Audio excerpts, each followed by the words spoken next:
Bonjour mes adorables élèves. Le cours d'aujourd'hui est le lexique.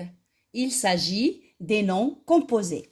Tout d'abord, on va observer et réfléchir sur quelques exemples ici pour mieux comprendre ce que c'est que les noms composés et comment ils sont composés. Bien, la première phrase. Renard a semé la terreur dans la basse-cour. Voyez-vous la basse-cour? Voilà, c'est deux noms composés. Presque tous les enfants aiment la pomme de terre en purée. Encore ici, la pomme de terre, elle est composée de deux noms et ils sont reliés avec la préposition de. Un coup de pied peut entraîner une carte jaune au footballeur. Un coup de pied. Ma grand-mère a la meilleure recette des gâteaux à la noix de coco. La noix de coco, encore. J'ai toujours une peur bleue quand je vois une chauve-souris. Alors, il y a aussi deux noms qui sont reliés par, donc, un petit trait d'union.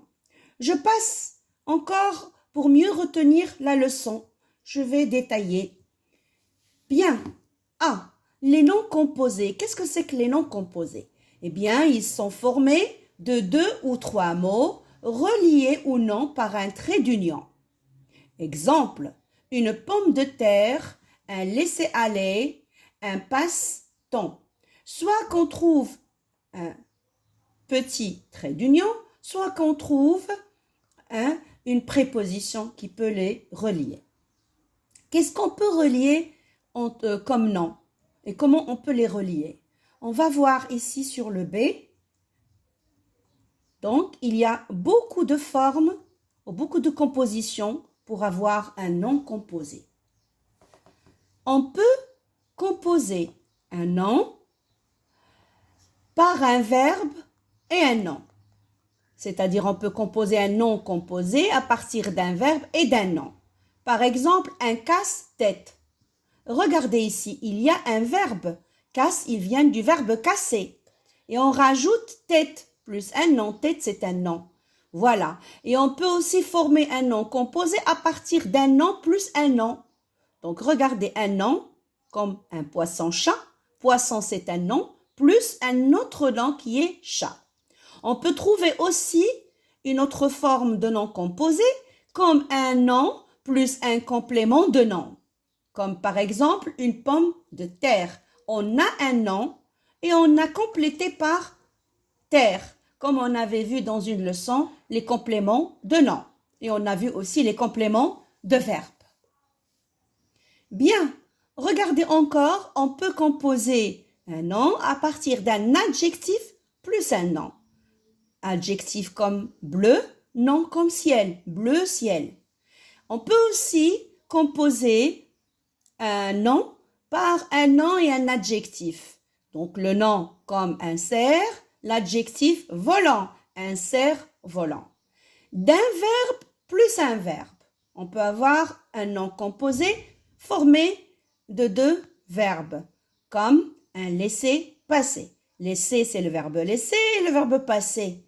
Donc, on a vu ici tout un ensemble de noms composés avec plusieurs manières, plusieurs formes de composition. Et j'ai mis ici des couleurs pour pouvoir différencier vous-même.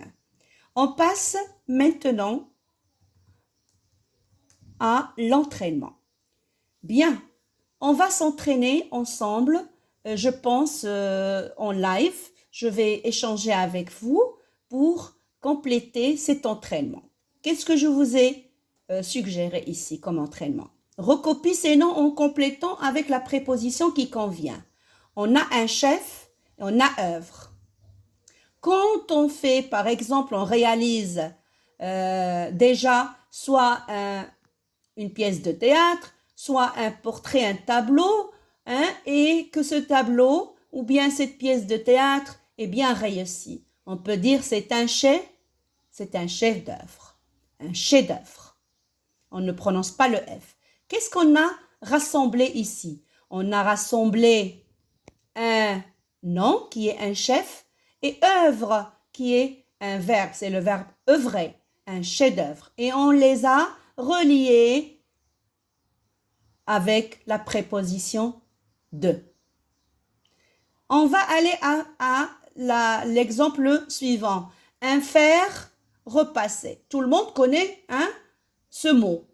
Un fer repassé. Faire, c'est un nom. Repasser, c'est un verbe. Qu'est-ce qu'on va mettre ici? Un fer à repasser.